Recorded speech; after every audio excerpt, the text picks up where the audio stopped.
BRS outdated party అని కేంద్ర మంత్రి బండి సంజయ్ అన్నారు. ఆ పార్టీతో చర్చలు జరిపామన్నవి ఉట్టి మాటలే అని అన్నారు.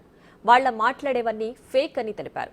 కవితకు బెయిల్ ఇవ్వడానికి సిసోడియాకి తాము బెయిల్ ఇచ్చామనడం హాస్యాస్పదమని తెలిపారు.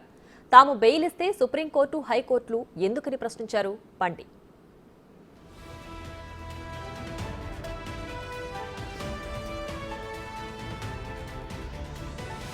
సీఎం రేవంత్ అంటే తనకు గౌరవం ఉందన్నారు బండి సంజయ్. కేటీఆర్ ను ఎప్పటికైనా జైల్లో వేస్తారని అన్నారు. తనలాగే రేవంత్ రెడ్డి ఎన్నో పోరాటాలు చేశారని అన్నారు. కేటీఆర్ ను జైల్లో వేయకపోతే యుద్ధమే వస్తుందని తెలిపారు. 10 ఏళ్ల బీఆర్ఎస్ లో నిజాం లాగే పాలించారని విమర్శించారు.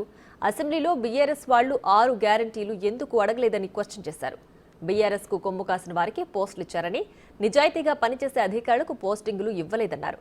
రాబోయే కాలంలో తెలంగాణలో బీజేపీ ప్రభుత్వం వస్తుందని బండి సంజయ్ ధీమా వ్యక్తం చేశారు.